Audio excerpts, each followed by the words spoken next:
is like donuts. This is an object talk for a children's sermon written by Zach Hateman that fit what my heart has been feeling lately. The hole in my heart seems to be big right now. Lots of emptiness and loss, grief and failure and frustration. Circumstances seem to have all hit me within a short period of time.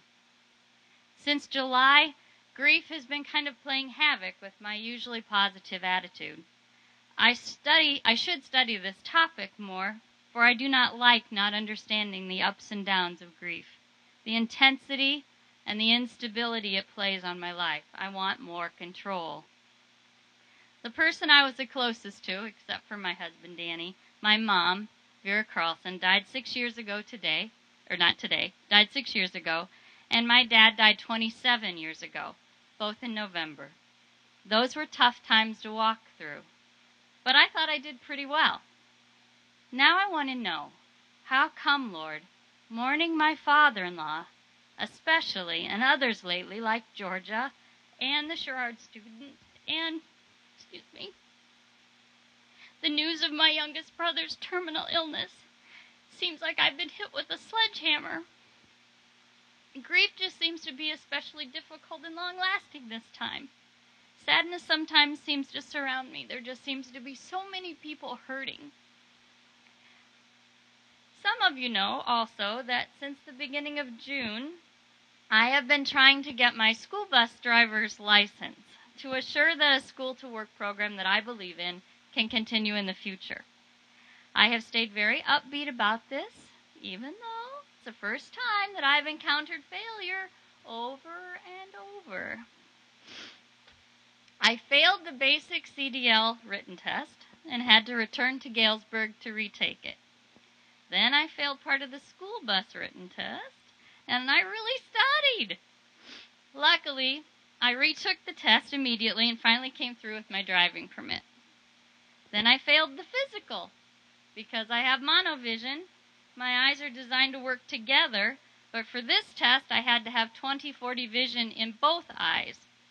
My right eye's for reading, and so I couldn't pass the test. So after getting glasses for driving, I went back and I passed the physical.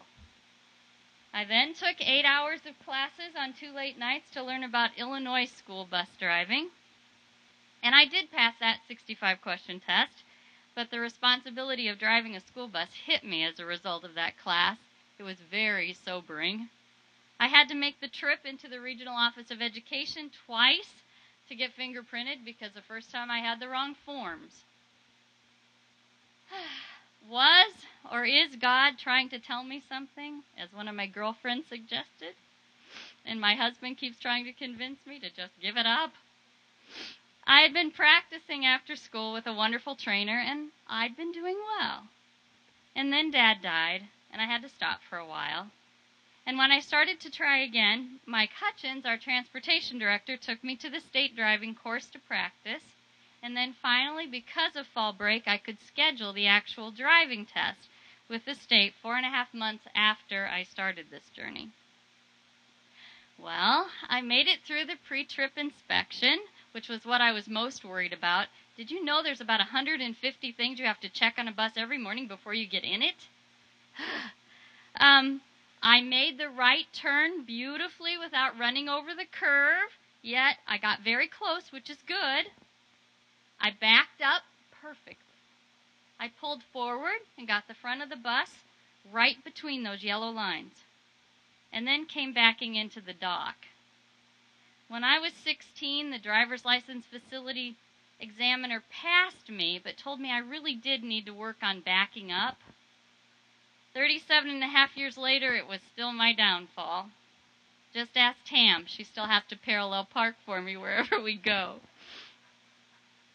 But this time I ran over a cone, and I was done.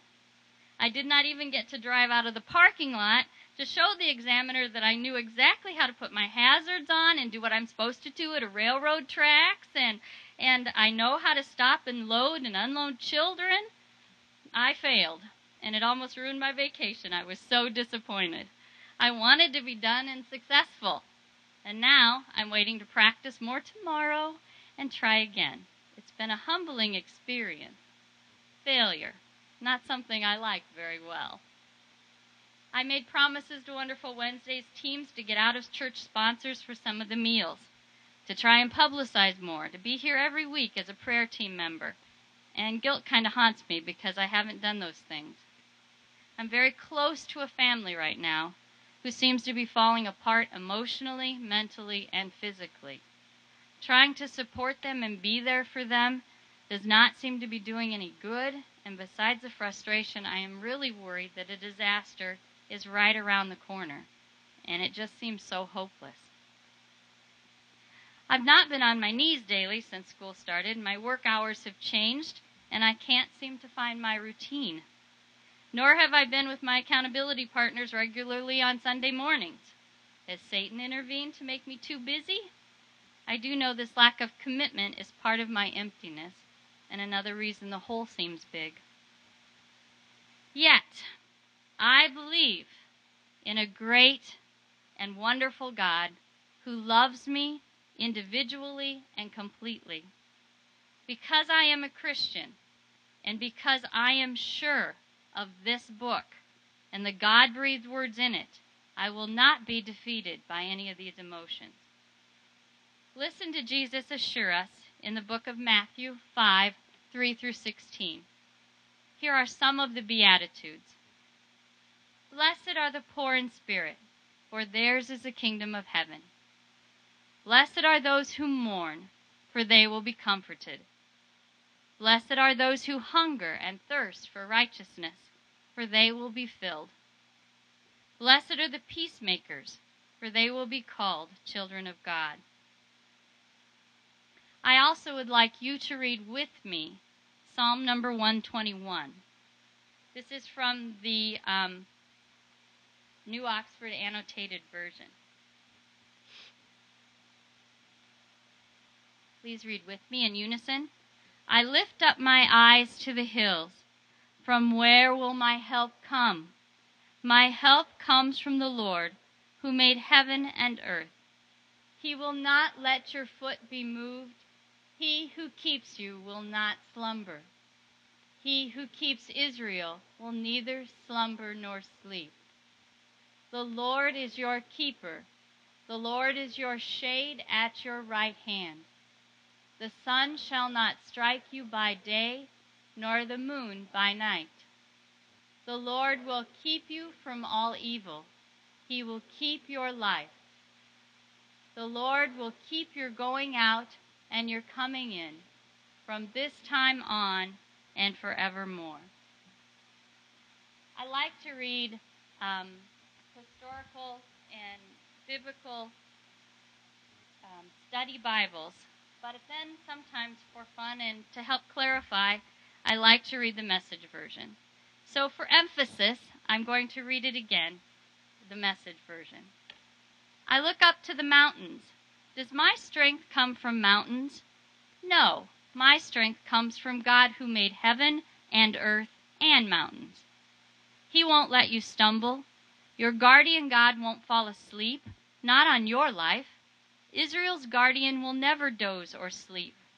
God's your guardian, right at your side to protect you, shielding you from sunstroke, sheltering you from moonstroke. God guards you from every evil. He guards your very life. He guards you when you leave and when you return. He guards you now. He guards you always. Always and forever. Christians, our God reigns. My God is there for me when I look for help, when I need to be sure-footed, when I am traveling into new territory, in all kinds of weather. Always. Zach Hateman, the children's sermon writer on donuts, says, and I quote, "It's easy for us to look more at the bad things in our lives than the good things. We always notice the bad things that happen to us. We always notice when we are hurt, lose someone, face frustration, confrontation. But we don't always notice the good things in our lives, like the fact that God, the creator of the universe, has a special place in his heart just for us.